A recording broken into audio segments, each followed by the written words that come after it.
All right, so we're traveling through here. We got a corner coming up. Look left, look left, look left. There you go, baby. Look left, look. Oh, snap. I think it was a counter steering problem. What do you guys think? What do you guys think? Write it in the comments. The music. Down. All right, that's good. He's gotten better with the editing. All right, so we're gonna go ahead and travel. Let's go back even further. All right, so right here we're gonna set up for the turn. What do we have here? Once again, class, we're getting towards the end, so I think you understand it. We have that blind turn coming up. We're gonna move forward a little bit more, and now we're gonna start initiating the counter steering. But it looks like our head is up here. It looks like we're doing this. Do you guys see that too? It looks like we're kind of doing this. We're not looking through the corner. We're maybe looking with our eyes, right? But we're pushing the bike down. So maybe bad body positioning. So we're starting to push the bike down. What do you think typically happens? Like, who typically does this? Area code, maybe. What happens when we're doing this? Like, who typically does this? Supermoto and beginners? Mario, yeah. Beginners. So the beginners typically like, I'm just going to do this. They're too scared to kind of get their body outside of that inline with the bike. So they start to push it down. It's a little freaky to do this, right? It's a little freaky the first couple times. Once you get it, it's like it's really fun. So I have a feeling he's pushing it down, and that's causing him to stay more upright, which is going to be like having a passenger that's leaning the opposite way. It's going to really screw up your dynamics. What is it that you can do differently so that you don't have this issue yourself? Write in the comments if you're a brand new rider, like brand new. Write in the comments if you've never ridden. This is right here can happen to you if you're too scared to utilize the skill that you were taught in the beginner class. So I need you to actually get into position or slow down enough to where doing this is okay, but don't develop the habit of going slow on every corner and just doing this. I need you to finally get to that point where you're starting to give it just a little bit of body position, not a lot. You don't have to go down here and get really into it. You don't have to do that. You could just give it a little bit. Just give it a little bit. And it's practice, practice, practice. Go to a slower road if you absolutely have to. Okay. Well, I want to say thank you to RevZilla for being a sponsor of this channel. Click the link in the description. No extra cost to you. It's an affiliate link. It helps support the channel. So if you're going to buy gear anyways on RevZilla and you want to get some gear, click that link and help out. Like I said, no cost to you. I'll see you guys around. All right. Scooter, brah. Ooh, what do you see on the road? Oh, what are we doing? What are we doing? Oh, impacted the left shoulder. Night. Ooh. So go ahead and write in the comments what you think was the problem here before we get to it. All right. So we're traveling. Now look at the lane position we're in. We have an amazing amount of screw up distance, right? So if we screw up, we have all this room over here. If we screw up on this side, boom, we hit gravel, we hit dirt, we hit mud, we hit stuff that's going to zap our traction and our tires and cause us to dump it. So I think lane positioning is not very good here. And then I think you guys are starting to, you guys are starting to ride it out. Look at, we look to the right. We're looking to the right. So where does the bike want to go? It's wherever we're looking, right? I'm looking left, we go left. I look right, we go right.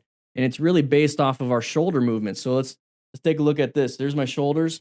So if I look, actually, let's do this. So if I look left, see my shoulders? See how they move? I look right. See how my shoulders move right? Guess what? Our hands too. That's the input that we're putting in the bike. And guess what? Just that little bit is going to cause us to go off the road right here. So he's looking right. It's going to cause us to move a little bit to the right. If we look left, it's going to make us go a little bit to the left. And that's very helpful with slow speed because if you really look hard to the left, guess what? You can make some good slow speed maneuvers. So chin to the shoulder. You ever done that? And you can turn really easy?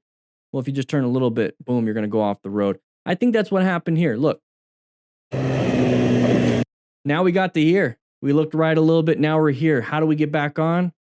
Nice and smooth and nice and easy, but we have all this stuff in the way. We got mud, we got water, bumps, zapped our traction. Whew. Night.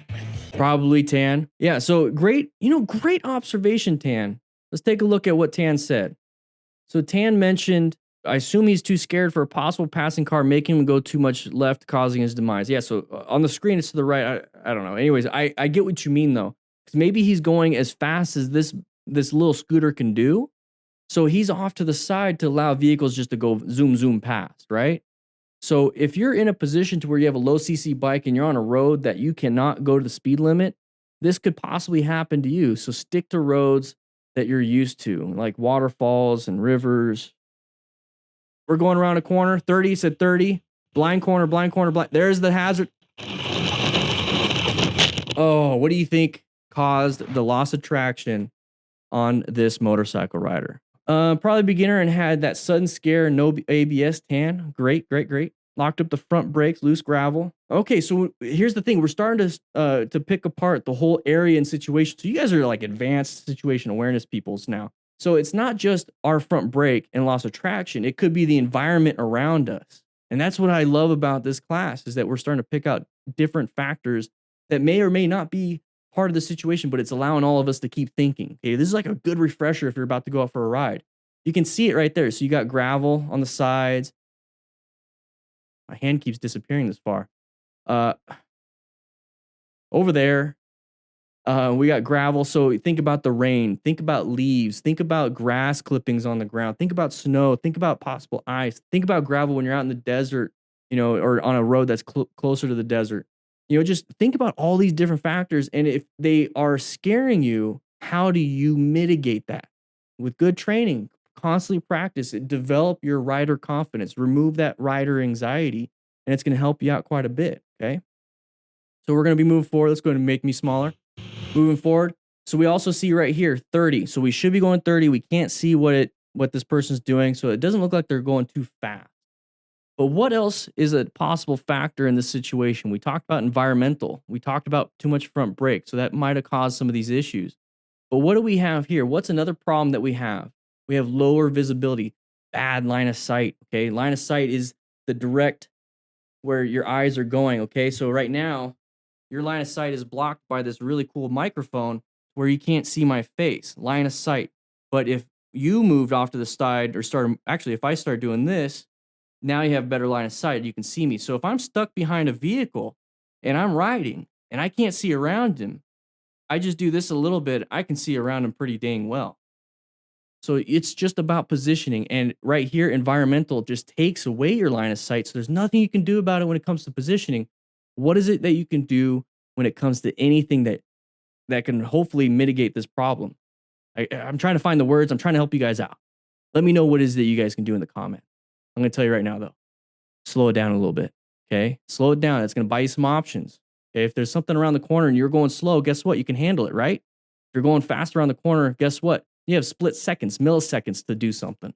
I want to have more and more time. Good job, Implicit, Ryan. So right here, you see him start to lift up a little bit. So he's starting to straighten the bike up. It's because he saw something around the corner all of a sudden. So he perceived, now he's reacting. Now he's deciding what he wants to do. And what do you think he did? Was it a red or brown stage maneuver? Action time for both, but one of them has poo-poo in the pantalones. So we're moving forward a little bit. And why all of a sudden? Why did we crash and dump the bike? What do you think the problem was there? Okay, so we did the root cause analysis. Okay, we crash. Looks like a loss of traction. So crash, loss of traction. What's the next thing? What caused that loss of traction? What caused it? Maybe too much front brake. Okay. Maybe grass clippings. Okay. Maybe no tread on the tires. Okay. Tire blew out. Hey, we don't know. Okay. What else can we think about? What else can we think about? So those are all different possibilities of why we lost traction. But then when you have that list of possibilities of why we lost traction, you can start to figure out, okay, so panic braking. So I need more training. Okay, so tires were bald.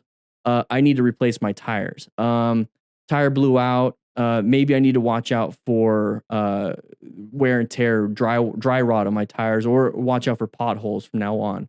What else? So you start going down that path. You start going down all that path, and you start to mitigate and you start to fix those problems. So if you're over here thinking maybe I should check my tires, you should probably check your tires. Okay? Justin, how you doing? I think it was a panic brake. You know, coupled with all the different things, maybe we're going too fast around the corner. It's a blind corner. As soon as we saw something around the corner, we straightened up, and then all of a sudden we dumped the bike. I have a feeling it was just a panic grab because we got scared. Minimize your freaking out, minimize your getting scared by going slower around the corner. It's really weird how that works, right, class? If we just go a little bit slower around corners, we tend to have more time to think, more time to do things. You know, how about we go a little bit slower? Okay.